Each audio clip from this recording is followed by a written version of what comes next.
마가복음 10장 38절로 마지막 42절 찾으셨으면 아멘. 교독해서 읽습니다. 그들이 길 갈 때에 예수께서 한 마을에 들어가시매 마르다라 이름하는 한 여자가 자기 집으로 영접하더라. 그에게 마리아라 하는 동생이 있어 주의 발치에 앉아 그의 말씀을 듣더니 마르다는 준비하는 일이 많아 마음이 분주한지라 예수께 나아가 이르되 주여 내 동생이 나 혼자 일하게 두는 것을 생각하지 아니하시나이까 그를 명하사 나를 도와주라 하소서. 주께서 대답하여 이르시되 마르다야 마르다야 내가 많은 일로 염려하고 고심하나 몇 가지만 하든지 혹은 한 가지만이라도 족하니라. 마리아는 이 좋은 편을 택하였으니 빼앗기지 아니하리라 하시리라. 아멘. 아멘. 우리 오전처럼 그렇게 교제했으면 좋겠습니다. 모든 것이 하나님의 은혜입니다.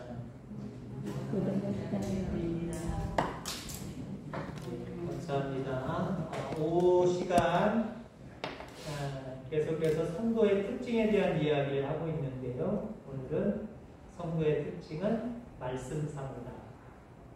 이 말씀에 대해서 함께 은혜를 나누고자 합니다. 여러분들 삶을 살아가면서 인간은 반드시 시야든 마음이든 무엇인가 초점을 맞추고 살아갑니다. 초점을 잃어서는 안 돼요. 반드시 우리가 뭔가 추구하는 것들, 바라보고 싶은 것들 분명히 바라봐야 됩니다. 우리가 이 바라보는 감각기관인 우리 눈을 보면은 속된 말로는 사팔뜨기라고 이야기를 하지만 좀 의학적인 용어로는 사시라고 하죠. 한쪽 눈은 뭐 여길 쳐다볼 수 있는데 어쪽 눈은 같은 곳을 보통 쳐다보는데 한쪽 눈은 초점이 다른 곳에 가 있는 거예요. 거기를 쳐다보는 것 같은데 실질적으로 그 사람은 그걸 쳐다보는 게 아니라 옆으로 다른 걸 쳐다볼 수가 있습니다. 그런 것을 흔히 우리가 얘기할 때 사시다라고 이야기를 합니다. 여러분들의 시야가, 영적인 시야가 사시가 되지 않기를 바랍니다. 하나님 바라본다고 바라보는데 진짜 시선은 다른 데가 있는 거예요. 그러면 안 되겠죠. 내가 목적하고 원하는 것을 추구하기 위해서 거기에 집중하고 있는 것처럼 느끼지만 딴 데서 죄송한 주는 딴 짓을 하고 있어요. 딴 마음을 품고 있어요. 그러면 안 되겠죠. 어떤 일에 있어서 영적인 것에 있어서 우리는 사시가 되면 안 되겠다. 자, 그거 말고 또 부정적으로 이야기한다면 저는 개인적으로 선글라스가 있나요 집에? 없지요. 없어요.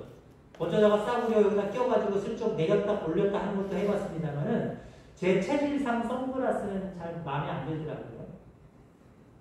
일단 운전하거나 뭐 바라볼 때도 시꺼먼 검은 접촉한 게 뭐가 끼어있는 것 같아서 별로 기분 나빠요. 운전할 때도 그거 끼고 운전하면 꼭 사고 날 것만 같아요.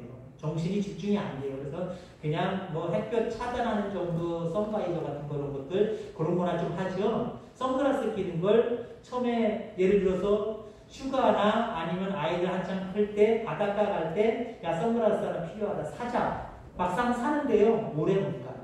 그리고 실질적으로 잘 안 써요. 차 서랍이나 어디 옆구리에 놓거나 그러다가 잊어버려요. 집에 놓고 오거나 별로 챙기질 않아요. TV에서 봤습니다만은 실질적으로 제 주변에 그런 친구들이 없어서 그런 실질적인 경험을 안 했습니다만은 TV에 보면은 왜 백사장 같은 데 이렇게 거닐다가 남녀가 거니는데 남자가 선글라스 끼고 눈이 여기로 돌아가잖아요. 뭐 때문에 돌아가는 거죠? 뭐 때문에 돌아가요? 한참 젊으실 때 그런 거 안 해주셨어요? 남자들은 젊은 여자 때문에 눈이 옆에 애인 있고 아내가 있는데도 눈이 싹 돌아가요. 근데 그거를 자기 아내나 사귀는 아가씨한테 들키지 않기 위해서 선글라스를 딱 끼고 딴짓을 하고 있는 거예요. 영적으로도 여러분들은 선글라스 끼지 마시기 바랍니다. 어쩌면 사탄은 우리에게 자꾸 선글라스를 끼라고 해요. 그러면서 야, 너 신앙생활 잘하고 있으니까 신앙생활 잘하는 척만 해. 그리고 이렇게 행동해. 자꾸 유혹하고 뼈놓고 미혹하죠. 시선도 하나님을 향해야 돼. 우리의 마음의 시선도 온전히 하나님을 향해야 돼야 될 줄 분명합니다. 성도의 특징. 성도는 어디에다가 초점을 맞추고 살아가야 될 것이냐? 하나님입니다. 그 세상에 어떠한 것보다 하나님만 바라봐야 되고 하나님 앞에서 사시가 되면 안 되고 하나님 앞에서 선글라스 끼면 안 된단 말이에요. 하나님만 바라봐야 되는데 그 말을 다른 말로 이야기하면 말씀입니다. 왜? 하나님은 자기가 곧 말씀이라고 말씀하셨거든요. 주님은 곧 자기가 말씀이라고 얘기하셨거든요. 여러분들, 나는 예수님 본 적이 없어. 하나님 내가 실질적으로 꿈속에 나와서 본 적이 없어. 라고 하시는 분들은 보기를 원하시면 말씀 보시길 바랍니다. 아멘. 말씀이 하나님이에요. 아멘. 말씀이 곧 예수님이에요. 아멘. 말씀을 보면 주님 본 것과 똑같아요. 그렇습니다. 주님이 곧 말씀이고 말씀이 곧 하나님 주님입니다. 그러면 하나님께 초점을 맞춘다라고 하는 것은 말씀에 초점을 맞춘다는 거예요. 다른 말로 얘기하면 그 어떤 것보다 하나님의 말씀을 사모하며 살아간다는 겁니다. 제가 했던 설교 제목 특히 초점이 똑같은 얘기는 안 한다고 말씀을 오전에 우리가 성경 공부할 때 말씀드렸습니다만 오늘 본문은 아마 2번, 3번을 보셨을 거예요. 내지는 제가 성경의 예화를 꺼내면서 이 이야기는 벌써 몇 번 나왔을 거예요. 그런 내용의 말씀입니다. 베다니에 살던 마르다와 마리아라고 하는 이 자매의 집입니다. 이 집에는 여러분들이 잘 알고 있는 나사로가 같이 살고 있습니다. 남매 집안이죠. 이 누이들, 이 오누이 사이에서는 누이들 자매 사이에 형제 남매 사이입니다. 결국은 여러분들이 잘 아는 대로 죽었던 나사로였어요. 근데 예수님이 치료해 주셨지요? 그때부터 예수님은 베다니 지역으로 올 때에 반드시 들르는 집이 바로 이 나사로의 집, 마르다 마리아의 집입니다. 오늘 본문에도 예수님께서 그 집에 들르셨어요. 그 집에 들르심으로 말미암아 마르다, 언니뻘 되는 마르다는 예수님께 어떤 음식을 해드릴까 음식 만드는 일에 분주했단 말이죠. 자, 그런데 동생 마리아는 예수님 앞자리에 앉아서 예수님의 말씀을 듣는 일에 열중했습니다. 그 모습을 보던 마르다가 화가 났지요. 왜요? 예수님 어떻게 대접해드릴까 분주하게 자기는 정말 몸이 10개라도 모자랄 정도로 열심히 하고 있는데 가만히 앉아있는 그 모습이 꼴사나웠어요. 기분 나빴어요. 그래서 예수님께 하소연하지 않습니까? 그 옆에 있는 마리아를 책망하셔서 나를 좀 돕게 좀 흠집어 내서 나한테 보내주십시오. 라고 한마디로 이야기합니다. 근데 예수님이 하신 말씀이 꼭 필요한 것은 한 가지뿐이다. 마리아는 좋은 것을 택했으니 아무에게도 그것을 빼앗기지 않을 것이다. 라고 말씀을 하시죠. 이 말씀에서 우리가 깨닫는 부분이 있어요. 이 말씀을 통해서 깨달아지는 것들이 무엇이 있는지 오늘 함께 여러분들도 깨닫게 되기를 주의 이름으로 축원합니다. 많은 일들 가운데 그렇죠. 우리 인생의 삶은 아무 일 없어요 라고 하는 사람도 없을 거예요. 너무 일이 많아요. 시간적으로 보나 환경적으로 보나 우리가 해야 될 일 너무 많아요. 많은 일들 가운데 말씀을 선택하는 것이 옳은 거구나. 여러분이 오늘 예수님의 말씀을 듣는 이걸 깨달으시겠습니다. 많은 일들 중에 옳은 게 무엇이냐? 옳은 게 무엇이에요? 말씀을 듣는 거예요. 말씀을 사모하는 거예요. 말씀에 초점을 맞추는 거예요. 이게 그렇게 많은 일들 중에서 가장 중요한 일이다. 이게 오늘 본문을 통해서 우리가 깨닫는 거고요. 여러분 이렇게 계속해서 느껴가시기를 주의 이름으로 축원합니다. 내가 바쁘다 하면서 많은 일들을 앞에 두고 있는데 그 일들 중에서 내가 초점을 맞춰야 되고 가장 옳은 일은 무엇이냐? 말씀 사모고 말씀 듣는 거예요. 말씀을 듣는 자리를 선택하여 나오는 거예요. 그게 우리 성도들의 기본 자세다라고 하는 거죠. 성도들의 특징이다라고 하는 거예요. 오늘 주님이 나사로의 집에 왔을 때에 마르다와 마리아는 각각 선택을 했습니다. 마르다는 일을 선택을 했고 마리아는 말씀을 듣는 일을 선택을 했습니다. 자, 우리도 살면서 말씀을 사모하는데 우선순위를 둘 것인가, 아니면 일을 하는데 우선순위를 둘 것인가, 이것을 결정해야 될 때가 분명하게 있어요. 물론 일을 선택했던 마르다의 선택이 잘못되었다는 것은 아닙니다. 그것도 분명히 가치 있는 일이에요. 예수님을 적대하는 거니까. 그러나 이것이 우선적으로 선택할 것인가 라고 하는 것을 생각해 보면 아니다 라고 대답할 수밖에 없잖아요. 일하는 것과 말씀 듣는 것 다 중요해요. 중요한데 그 중에 어떤 것이 우선순위에 있는가라고 생각을 한다면 마르다의 선택은 예수님께 칭찬 들을 만한 선택은 아니었어요. 좋은 선택이라고 옳은 선택이라고 이야기할 수 없었어요. 그런데 우선순위를 놓고 바라볼 때 마리아의 선택은 옳은 선택이었어요. 귀한 선택이었어요. 예수님이 칭찬하시는 선택이었다라고 하는 겁니다. 자유의지라는 게 있지요. 이게 인간에게 처음 주신 자유가 그것이다라고 이야기하시는 분들이 많아요. 왜냐하면 하나님이 인간을 만드셨어요. 만드시고 네 마음대로 에덴 동산에 있는 네 모든 것 네 마음대로 이름 정해. 이름 정하는 거 인간에게 자유권을 주셨잖아요. 그리고 나무 중앙에 선악을 알게 하는 나무를 심어 놓으시고 먹든지 안 먹든지 네 선택에 딸려 있어. 선택해. 그러나 먹으면 죽어. 라고 말씀하셨어요. 먹으면 죽는다는 게 사실이고 가장 중요한 내용이지만 그 선악과를 먹어도 되고 안 먹어도 되는 건 자유의지예요. 인간의 의지에 따라 달라질 수 있는 거예요. 근데 여러분들 잘 아는 대로 하와와 아담은 따먹었어요. 따먹느냐 따먹지 않느냐의 선택 속에 따먹지 않아야 되는데 따먹는 것을 선택했단 말이죠.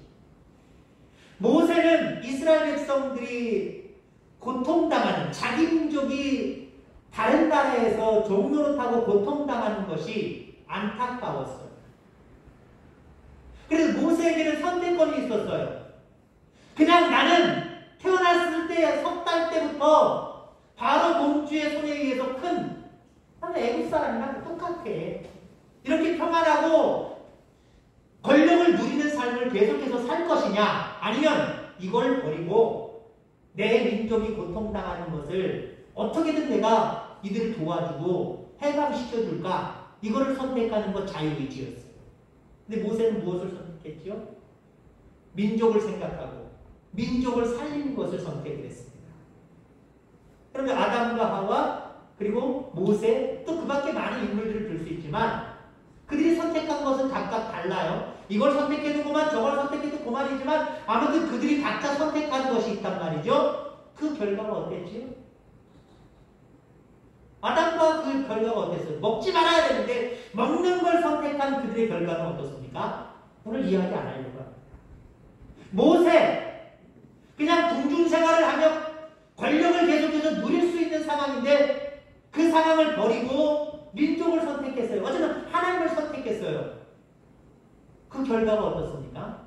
물론 그 결과는 앞에 50년의 결과가 다르고 뒤에 40년의 결과가 다르고 그 뒤에 또 결과가 또 다르다.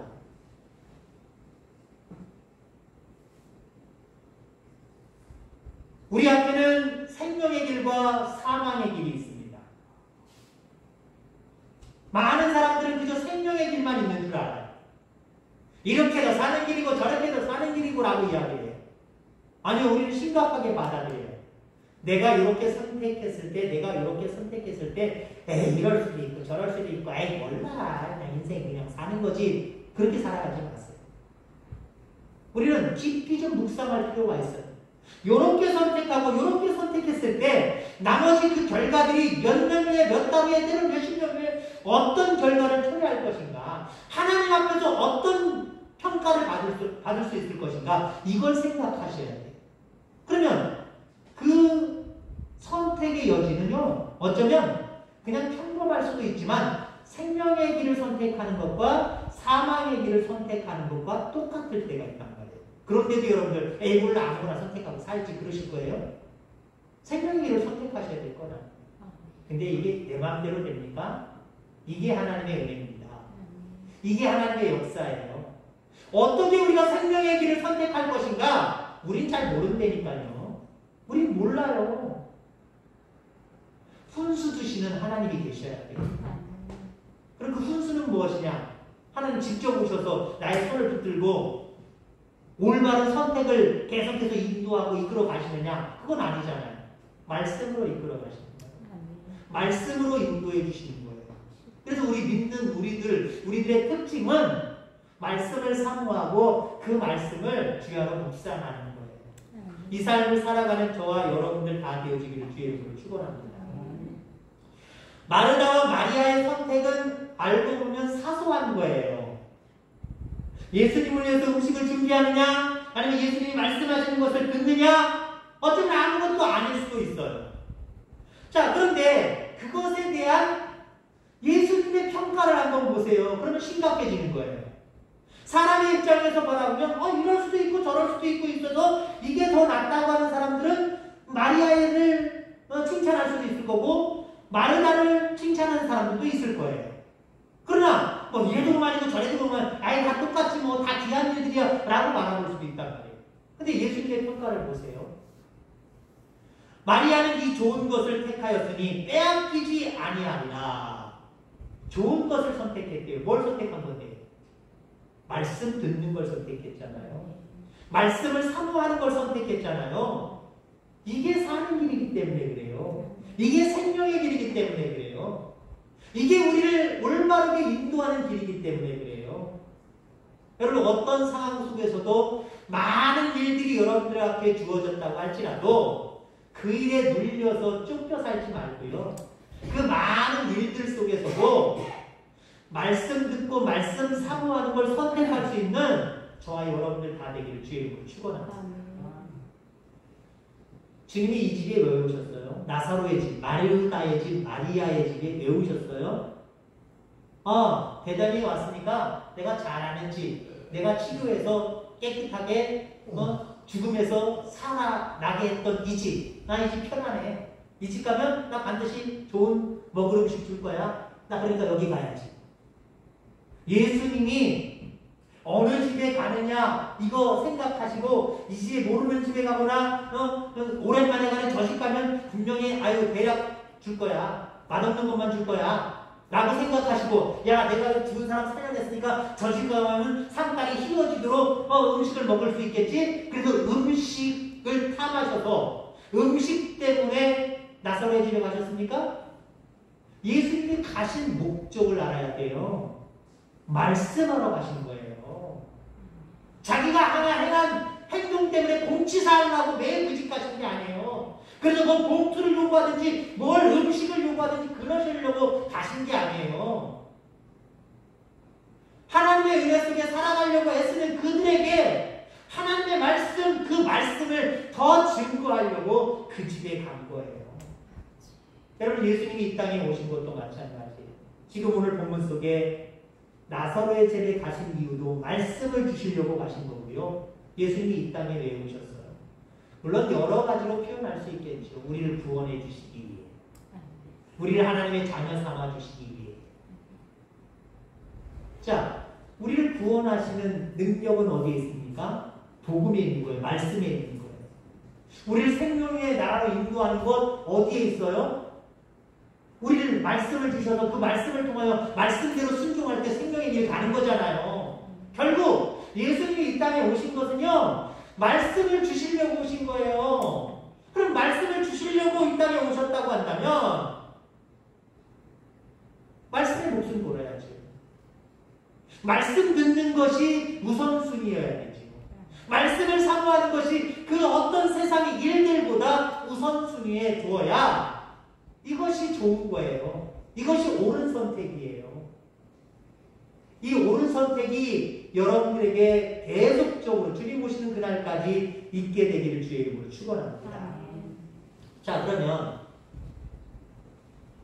성도의 특징이 말씀 사모고 말씀을 듣는 것이다 라고 한다면 우리가 그래서 그 말씀을 선택하고 말씀을 들을 때 어떤 유익이 있냐는 거예요. 어떤 유익이 있느냐. 성경대로 이야기하면 디모데후서 3장 16절 17절 모든 성경은 모든 말씀은 하나님의 감동으로 된 것으로 교훈과 책망과 바르게 함과 의로 교육하기에 유익하니 이는 하나님의 사람으로 온전하게 하며 모든 선한 일을 행할 능력을 갖추게 하려 합니다. 아멘. 우선 하나님의 말씀은요, 우리의 마음을 고치십니다. 현대인들이 대부분 가지고 있는 질병이 마음의 병입니다. 이건 잘 드러나지도 않고 표현할 수도 없고 그렇지만 많은 사람들이 가지고 있는 질병이 마음의 질병이에요. 시대는 점점 좋아지고 많은 것들이 편리해지고 있는데 물질적으로도 풍성한 시대 속에 살아가고 있는데 많은 사람들이 마음이 아파요. 마음이. 이 마음 누가 위로해 주죠? 윤복희 권사님이? 누가 나를 위로해 주지? 이 여러분? 여러분은 여러분이에요. 하나님이 여러분의 마음을 위로해 준대요. 여러분의 마음을 치료해 준대요. 요즘 시대에 정신질환 하는 사람들 많습니다. 우울증도 일종의 정신질환이에요. 놀라운 사실은요, 사모님들 중에 50% 거의 육박하게 우울증을 앓고 있답니다. 몇 년 전에 조사한, 앙케이트 조사한 겁니다만은, 그것도 물론 드러난 사실만 그렇죠. 나는 아무 절대 아니야! 라고 하시는 사모님들 중에서도요, 우울증 앓고 계신 분들도 있을 거예요. 왜 그래요? 세상의 흐름에 놓고 살지 않기 때문에 더 정신병이 걸리는 거예요. 그러니까 정신병은요, 나쁜 의미로 바라보는 왜 하나님 앞에 맡기고 살아가면 왜 정신병이 들어? 왜 사모님들이 왜 정신병이 든대? 라고 부정적으로 바라볼 수 있지만 하나님 뜻대로 세상의 삶과 역순에서 역류해서 살아가는 삶을 살아가다 보면 아무래도 인간이니까 인간의 뜻대로 살아가는 사람들이 보이게 되어 있고 하나님 뜻대로 살라고 발버둥치는 나의 모습이 보여지는데 그런 모습 속에서 나름대로 괴리가 느껴지는 거예요. 자꾸요. 그러다 보니까 이거 누가 위로해 줄 사람도 없고 하나님께 위로받는다고 하지만 이게 부족한 거예요. 그러니까 어쩌면은요, 하나님 뜻대로 살려고 하는 사람들은 이건 뭐 진리의 말씀도 아니고 제 생각이에요. 적어도 하나님 말씀대로 살려고 하는 사람들은 정신적으로 더 혼잡해지는 거예요. 왜요? 고민하지 않아도 될 일들을 고민할 일이 더 많아요. 고민하지 않아도 될 일. 세상 사람들이 이러자 저러자 같이 하자 그러면 그만이잖아요. 근데 우리는 어때요? 그걸 하는 게 맞는 것인가? 하나님을 기쁘시게 하는 것인가? 아닌 것인가? 이거 자꾸 생각하게 되고 자꾸 거부하는 과정 속에 인간적인 마찰도 일어나기도 하고 이게 참 힘든단 말이에요. 그러니까 어쩌면 말씀대로 살아가는 사람들에게는요, 정신적인 아픔이 더 있을 수도 있어요. 근데 말씀은 그걸 자체적으로 해결해 주신다는 거죠. 그래서 우리의 마음을 고쳐주시고 또 말씀은 우리의 삶을 바르게 인도하신다. 온전한 사람이 되게 하신다. 여러분, 그러니 우리는 말씀 사모해야 되지 않겠습니까?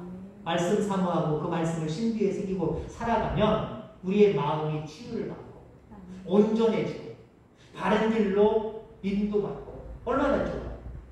신명기 29장 9절에 보면 그런즉 너희는 이 언약의 말씀을 지켜 행하라. 그리하면 너희가 하는 모든 일이 형통하리라.